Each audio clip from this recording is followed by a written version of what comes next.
This movie's never going to be completed. You know, it's never going to be just like, oh, yeah, that's the end of it. Mm-hmm. Bye, guys. Thanks for coming to my TED Talk. Like, no. We're always going to be able to extrapolate and get more details and more just, like, symbolism out of this.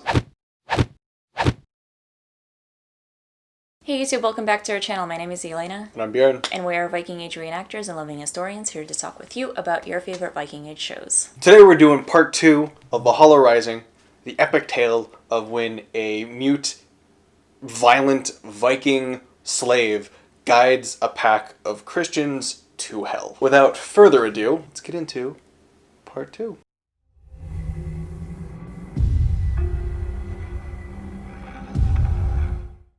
This part is a little bit quick. They end up somehow, beyond all reason, in a river, surrounded by land. We have no idea how or how long they've been traveling, but somehow they finally break free of just the open ocean, essentially. And they make landfall and start scouting around because this is entirely new territory to them. They have no idea if it's inhabited, if it's hostile. They know nothing. They don't even know where they are necessarily. So they send a few people out on scouting missions, and first off, the scenery is absolutely gorgeous. It's not like anything we've seen so far. Everything that we've seen has been barren in terms of, you know, the flora that's involved. You know, there's grasses and stuff all in the mountains, but there wasn't like a single like standing tree that we saw really. And now coming to this area, it's lush with just foliage and secrets. Because as soon as you start to try to look into the land to see where everything is, it's all just obscured entirely. The question's answered pretty quickly whether or not they're alone there, and the answer is no, they're not. And we find that because they do happen upon essentially this like ritualized sacrificial burial from a few people. So there's these built erect platforms where who knows who did this, but these individuals have been laid out to die. Either they were killed and left there, or when they died, they were left there to exposure. And that's not a foreign practice necessarily. We do know that some form of that was actually practiced by the Picts and Scots and the pagan Irish as well, way back in the day. So they might be pretty far removed from it at this point, but when the UK was actually pagan, they did practice this form of ritualized exposure sacrifice to leave somebody out to the elements for the animals to kind of pick away at, or for nature just to kind of take its course. It would be a little bit foreign to them, and it's definitely startling to kind of see that, and to see all these little like fetishes and trinkets kind of left with the bodies as well. And we do get a bit of like a Native American kind of vibe from it. It kind of implies at that, so we kind of are led to believe that this is, you know, America that they've essentially traveled to. Ritual practice aside and stuff, you know, this is a very kind of like old-fashioned pagan kind of setting, which is even here at odds with the Christian's doctrine. You know, so immediately it's a hostile environment, especially all the more so when one of their members goes missing and they're just found with a sword. On top of that, very quickly, we have the question of, did One Eye kill the missing man because he's the one that brought back the sword, or did somebody else kill him, or did he go missing somehow and One Eye found the sword? So there's that question. And then when they're on the water, one of their own gets shot from somebody that is on land, so now they're trying to figure out exactly what is happening. By an impossible shot. Yeah, so they're clearly not alone. There's clearly an enemy there, or inhabitants that are not very friendly in general, and they might be trying to scope out exactly what these people are doing here. And then the other thing that I found interesting in this part, unlike the first half of the movie, he didn't get his vision while he was asleep. So up until now, we've been seeing him get his visions while he's been dreaming. They came as dreams, essentially. This time he's up and he's moving around, and it's the middle of the day, and he just gets this vision in his head. Yeah, and that could kind of be more testamentary to where they are. Because, you know, as you were kind of saying, this concept that Odin, having given his eye and placed it into Mimir's well, and basically gaining the ability to see into the afterlife or into hell with this vision. Maybe there's some kind of something that coincides with that, where in Scandinavia, in Scotland, or wherever they were on Earth, he had to be dreaming to get those visions, but now, wherever they are, hell, wherever they've found themselves in, he doesn't have to be, because he lives there now, so he can kind of see it naturally. One kind of thing I do find interesting as well is because, he definitely knew something was going to happen to the missing man, because that's who we saw in his vision, just like marked, shirtless, and painted essentially with all these designs. And what I kind of find interesting with what happened, I guess, afterwards with this whole attack on them, is that pretty much right after they found the sacrifices, the ritual site, they kind of announced that they were going to bring God to the land, and raise the cross. And I feel like you can kind of make the argument to say that like the land wasn't hostile to them until they became hostile to the land. So I guess what I kind of mean by this is that their first response to seeing any kind of like pagan activity or pagan ritual on this land is to immediately erect a monument that opposes such. It's to immediately take action against the natural way of life, or the natural way of order in this new land. And again, it ties into that same fundamental principle that we saw at the very beginning of the movie, before we saw a single scene. It's man comes bearing the cross and drives out nature, so it's, again, this testamentary. And now we're seeing a case of that same nature fighting back against it. Now the land's starting to awaken to their presence and kind of deter them. So I feel like this is starting to see that the opposite side of what they're kind of used to, because up until this point, the Christians have been able to drive the pagan and drive nature out of the land, and now they're in a situation where it's completely opposite. They're completely outnumbered, and they're actively being deterred. So this segment kind of starts off with them analyzing the arrow, saying, these are primitives who live here. It's God brought us here to basically rule, to take over and expel these primitive, heathen subhumans, essentially, from the land, and claim it as a new Jerusalem, as he starts to claim.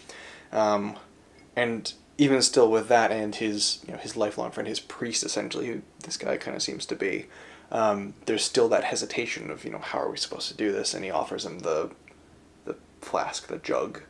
And he takes it with kind of reluctance. He's clearly off put just by what they've seen already.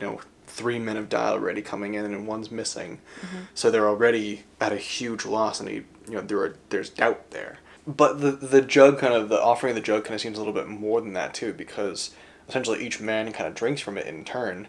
And then they go into this like hallucinogenic trip essentially together. There's so much to unpack, and like I've said it before, like 8 times watching this movie now, 9 times watching this movie, I'm still almost baffled by the scene, like, entirely. It's got some connotations of like a doctrinization process, in terms of, everybody kind of like submitting to this head Christian here, and kind of surrendering to his will, and kind of like taking up that goal that he's put in place to, to come and rule and bring God here. And it makes them kind of all go through their own psychotropic kind of journey, essentially, and they each kind of tackle that in their own way as well. A few people kind of like saw it, their faith, they made the sign of the cross, or they kind of planted the sword there as some kind of like grounding. Others just completely kind of succumb to whatever was overpowering them. One Eye immediately just began stacking stones.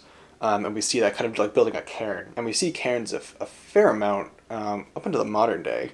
Yeah. Hikers will make cairns just for fun. Historically, they were kind of used to mark a feature. They were used to like mark passage on like a trail, or they were used as like an indication of a grave. But a lot of people will use them as like a meditative purpose to kind of channel themselves and find balance by balancing stones. In Iceland specifically, stones hold a very significant meaning. They held a very significant meaning back in the Viking Age, and they do now. And I think Iceland is very almost unique in a way to that. It is an island that was built off of volcanic activity, where everything is shifting, everything is changing. Land masses don't quite stay the same, but when it comes to stones, they are very permanent. And they're always there. So they hold this very permanent and solid significance to the inhabitants of Iceland. So we know that even to this day, stones are very precious to them, to the point where if you are visiting Iceland, you shouldn't be taking stones or moving them or anything. You will piss people off. Yeah, we had a couple of friends visit Iceland for a film that they were making, basically, and they were actually asked, they had to move a couple stones for a scene, kind of a build a thing, and they were actually asked to put the stones back where they found them afterwards. Exactly. So it is a very kind of precious thing for them. And in that context, I feel like the stacking of the stones also holds that grounding significance, that sort of build of permanence, where he's trying to find that grounding and also a sense of just solidity. Is that a word? Yeah. Like a sense of solidity to kind of ground his mind into.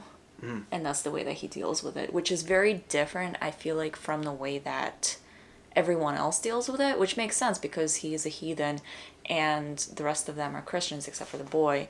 And the Christians, the way that they do it is to try and throw faith into it and try to ground themselves through the faith. You know, the one that wades into the water and is just kind of trying to submerge himself in the water is, you know, kind of reminding me a little bit of, you know, baptism. It's sort of just like that cleansing, you know, and that rebirth to, you know, Christianity and the faith in Christ and everything like that. And even the one that went on to rape,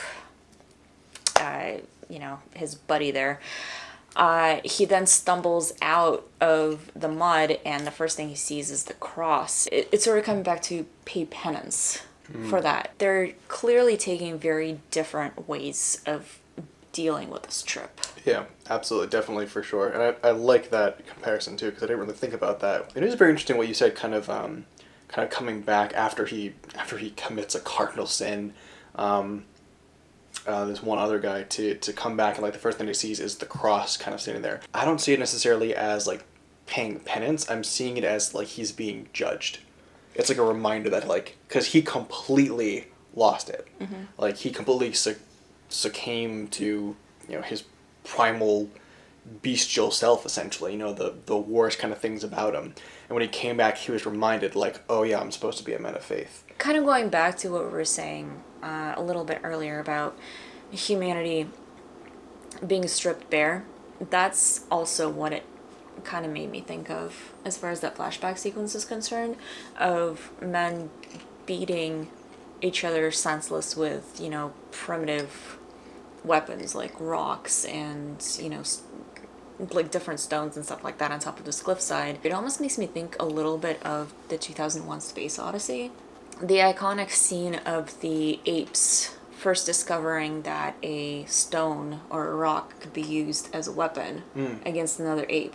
And all of a sudden, you know, this massive fight breaks out where the apes are just bashing each other's heads in with that. Just like completely succumb to that, just like emotion of like discovery and like bloodlust. Yeah. This whole time we've had this idea that One Eye is guiding them to hell. He's actively leading them astray. And I know I've mentioned beforehand that there's a thought that maybe he's trying to show them the error of their ways and show them that, like, despite their high philosophy or their high rhetoric, they're just base creatures.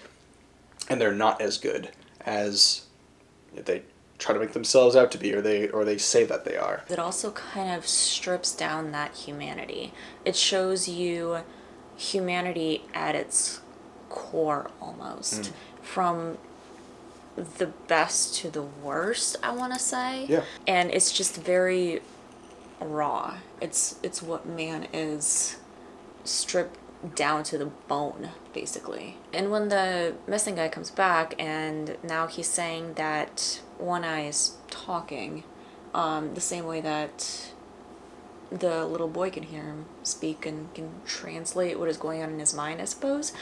That kind of makes me think a little bit of how he had gone missing, but now he might be more connected to the elements and he might be more connected to nature. And the reason why he might be hearing, quote unquote, when I talk and hearing what he has to say through his mind is because he is more connected to that pagan belief, to heathenry. Yeah, he kind of like went through his own trial. Exactly. Separate from what we just experienced. And so just to kind of conclude part 5, One Eye just kind of walks off into the woods. He says, this is where we have to go to kind of get through it. And he's saying the only way out is through.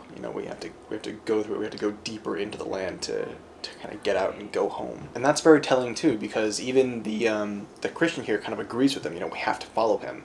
And what does our Christian chieftain do at that moment? Not even giving an emotion, he just immediately stabs him in the side. Leaves him basically to die. Says, okay, you're going to forsake me? Go forsake me.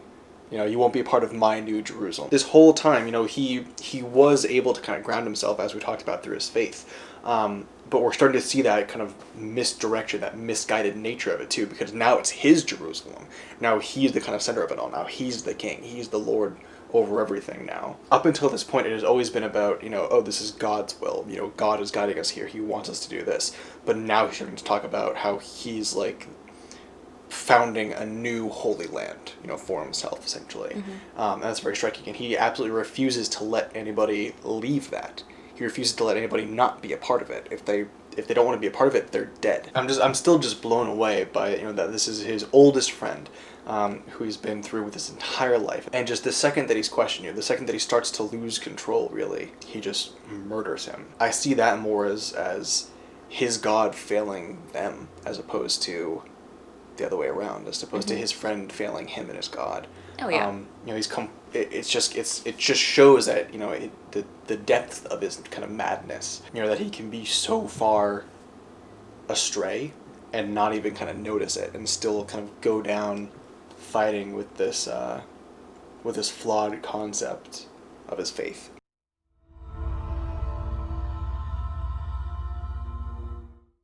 The Christian chieftain is talking about how he's going to build this whole area up, and he's going to create these like crosses as waystones for the rest of his friends to find their settlement, and they'll bring women and they'll populate and they'll build structures that will last 1,000 years, and all these grand attestations. Talking about his new Jerusalem, to his one surviving friend who's lasted this whole time. And what does he do but just laugh at him? Because he's so lost in his delusion. It's insanity with the mask of faith. He's lost it. He's entirely gone and he's succumbed to his madness. But he's still able to kind of portray and hide the fact under this guise of his Christian faith. I just find that very prolific. And, again, he goes into the water to kind of go through this new baptismal ritual, again, to, like, proclaim to God. And as he does, what happens? But he's killed. It's like he's giving himself, and he's being reborn, but by being reborn, he's kind of submitting himself to the afterlife again. Yeah, and it kind of goes back to what you were saying earlier, where they first landed on this land, and as soon as they proclaimed, their God and their Christianity on it, the nature started fighting back against it. And I think that this is even more of an extension of that, where now he's so blinded to the nature. I see it as more of that nature fighting back against it to ultimately kill him in the end. Yeah, absolutely. For that. Absolutely. A kind of good thing to kind of keep in mind as well, too, is that, like, I feel like throughout this movie, throughout the series, like, the land have given them opportunities to kind of see the truth for what it is. They've given them chances to change, essentially. Like their friend who went missing and came back, caked in mud and everything. He changed fundamentally, and by changing and by seeing the truth, One Eye left him alone. Everybody left him alone. And he was able to just kind of live in peace and not be disregarded, but just be, accepted for what it was. And the fact that this man wouldn't change, he's the only one who wouldn't accept that up to this point. It was the only option kind of left. They gave him every opportunity to change or see the truth for what it would have been.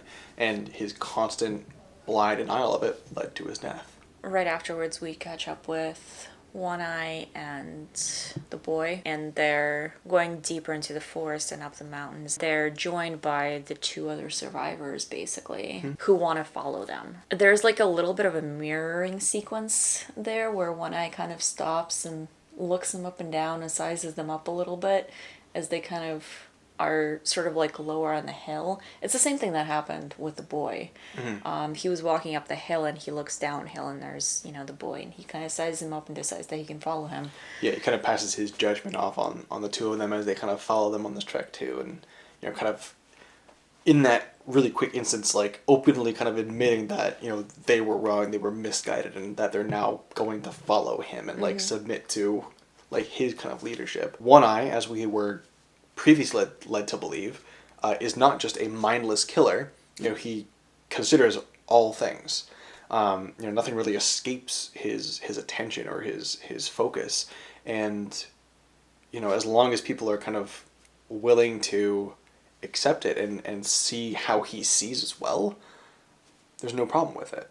He's absolutely fine to leave them in peace. I feel like it's not that he only leaves people alive that see things as he does, because that's very authoritarian almost. Heathens, the Vikings back in those ages did have some laws, they did have rules to follow. They had, honor to uphold. And in a way, I feel like that is his way of thinking, that if a man has no honor, if he is breaking the laws that govern, heathen beliefs, then they have to be punished for that. And, in his way, it kind of comes out as murder. He has his own set of morals, and that's what he follows. The other really people that he encountered and enacted violence on were people that tried to do him harm. Yeah. Those are the people who he actually directly killed. And those are the only people he actually took any action against. I came here to beg forgiveness from my sons. There's so little dialogue in this entire movie. Like I said, it can fit on like a page of paper. So there's not a word that's wasted. And in these little moments here and there in between these segments, we do get this very kind of important conversation. It's very short and it's very kind of subtle, but it's so crucial. And at this point, it's all of them kind of discussing how they're going to die, essentially. It's discussing their fate. And we've talked about fate in relation to this movie as well in the beforehand, where One Eye uses these premonitions basically to guide himself into fate, or kind of to see what fate holds for him, kind of like Odin would, just to know what's going to happen, and kind of like be a tool of fate, essentially, and prepare for it. Yeah, and to prepare for it, absolutely. And so they're asking these questions, and it's very interesting because they pose them to One Eye and they address him as One Eye. And I feel like it's kind of like a very casual relationship that somebody might have with Odin. And this entire movie, I've felt that One Eye is a very Odinic figure. If it's not him that represents him as just a guiding character, essentially, to kind of like take your hand and bring you through insanity. And it's also kind of interesting as well to say that they didn't even address the older guy. They didn't even address the like that priestly figure either, because he was already dead. As we were all getting up to leave, he kind of stayed there and smiled, but they kind of like addressed him, like they acknowledged him, and then they didn't say anything, they didn't like touch him, they didn't smile back or anything, they just kind of left him be. And then that kind of moment, it like dawned on him, and you heard like the buzzing of the flies and realized that he's been dead for a while now. It's a very interesting way of like showing it too, like he was dead the moment he got stabbed. Like there's no way he can survive from that. And yet he still goes on this journey. He puts the effort to follow them as much as he can to the moment that he realizes that he's dead, and he's been dead this whole time, essentially. Kind of showing him there, by himself, and then like haloed, essentially, by that like glow of light. Being shown in a halo of light like that, it means that you were, accepted by God and Christ and a good person. Basically every saint there is out there has been painted in this glow of light. More importantly, he kind of died as a Christian, even though supposedly he was forsaking his faith and forsaking his friends. But But in the end, that's not what happened. He just kind of followed and knew what to do, essentially.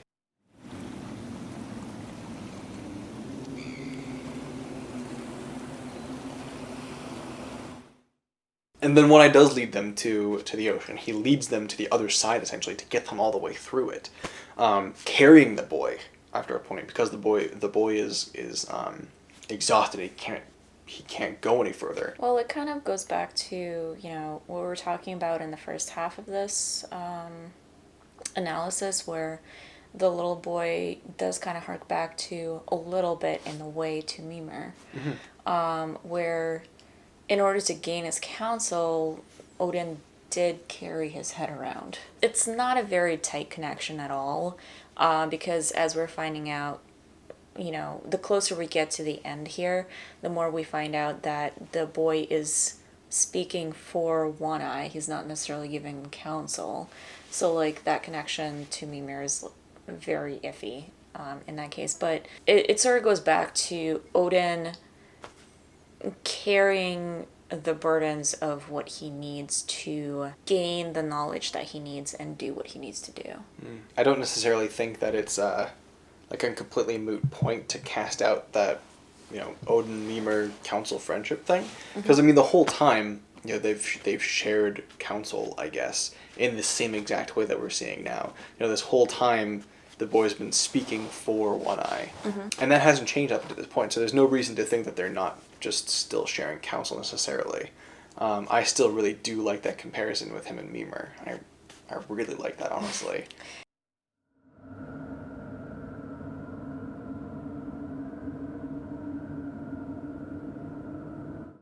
Yeah, and so finally, the last segment, the title of it, the whole reason for this segment is the sacrifice. He leads them completely through it, just the two of them by the end of it, which is kind of what it always really was going to be. But he leads them to saltwater. He leads them to that kind of escape, and they're surrounded by the natives, and they're surrounded by those pagans, essentially. And what happens? But One Eye sacrifices himself. He just kind of like walks into them. He kind of, I love that little moment here. He kind of confides in the boy to kind of give him that trust, that hope, and to let him know, things are gonna be okay. Like, of his own volition, he kind of like welcomes it. And again, it's this notion that he saw it coming. He saw it foretold. He knows it's his fate. So there's no way to avoid it, beyond to meet it with open arms, really. Which again is just, it's beautiful. In this death scene, we're tossed back to him kind of just, again, building the cairn and channeling himself and walking out into the water. There are a couple of things that I was thinking of during that scene. Primarily in the story, during Ragnarok in Norse mythology, like I had mentioned previously as well, after all of the preparation, after all of, trying to kind of put it off and everything like that, when Ragnarok does happen, Odin does go into battle and sacrifice himself, which kind of harks back to the sacrifice. He knows that he's going to die. He knows that he's not going to survive this, but he knows that it has to happen. So ultimately he goes and he sacrifices himself in battle and dies to lead the way to other gods to rise and for the cycle to restart all over again, basically. So that is one thing. The other thing that I found really interesting about that one final scene is we finally get to see who these natives are, who these heathens are, and they do evoke the feeling of Native Americans. So we're kind of led to believe that the land that they've landed on is North America. So they've sailed to North America, and the people who they have been facing off with all of this time are the Native Americans. And I do find that very interesting because the last place that the Vikings, that the Norsemen found, was North America. That was the year 1000. They didn't stick around North America very long at all. No. But even shortly after that, the Greenland settlements collapsed, and Christianity kind of assimilated heathenry into itself. and a lot of Scandinavian places that used to be heathen transferred to Christianity, as well as Iceland, and everything like that. So this scene, kind of harking back to Native Americans, also is kind of translating death of heathenry, because it was the last place that heathenry really reached as we know it from Scandinavia. Native Americans were not Christians, obviously, but they had their own, sect of religion here. They had their own beliefs. So if we're talking about specifically Scandinavian, form of heathenry and the gods that they followed, this was the last place that they reached. Right. And it was sort of the death of it, symbolized in one eye. Right. And in Odin. Yeah, where the faith ended, essentially. Yeah, that's prolific. Yeah, that's really intense. And there's also the idea that, he kind of, as this kind of guide here, he gave himself so that the boy in his, whatever the boy might represent, innocence or, a man's connection to nature or anything like that could live on still. Because the second that they killed One Eye, they left. They completely disregarded anything, and they turned around and left the boy to his own devices. So that sacrifice meant that the boy could live. So then it becomes important for what the boy would represent in that case. And that's something that I also struggle with, kind of like fundamentally kind of grasping too, because I feel like the boy can represent multiple things, as we've talked about. He can represent just like innocence, he can represent the future, he can represent just like the human soul, essentially. He could just represent like humanity as a whole, or like the human soul specifically, the eternal kind of struggle between man versus nature, essentially. And it could be, you're bringing up really good points, actually, because now it's making me think, because even to this day, when you're growing up as a child as young as that, you have Christians telling you who is the one true God, and then you have, the more pagan beliefs that are, more spiritual and more connected to nature almost.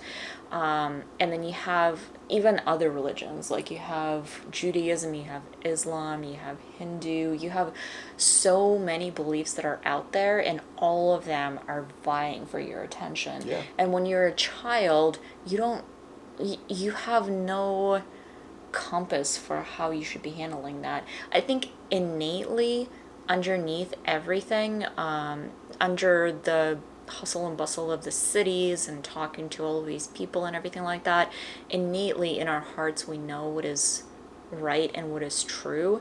And at the heart of every religion that is out there, the main teaching is to love the people around you, to be, to protect the ones that you love, to treat everybody the way that you want to be treated. It's the rest of it really doesn't even matter. But I almost feel like this child represents a child, no matter where you are in time, being told or being shown what different people think is right for him, and what different people think is right for the world. And now it's his time to decide what he's going to make of his life. And when he builds the ship and when he sails it back home, it's his opportunity to decide what he's going to make of his future and his ancestors' future, or descendants' future. And that's where we're going to leave it. So that's an awesome point to close on. That said, for those of you who have seen this movie as well, do let us know in the comments what you think. If you disagree with us on anything, if you think that there is some other symbolism to be pulled out of this that we didn't quite talk about, do let us know, because we're always interested in gaining a deeper perspective in this movie, because it has so much in it. Thank you guys so much for watching. We hope you enjoyed it. If you did, hit the like button. If you're new to the channel, make sure to subscribe and hit the bell so you can be notified of our future videos, and we will see you in the next one.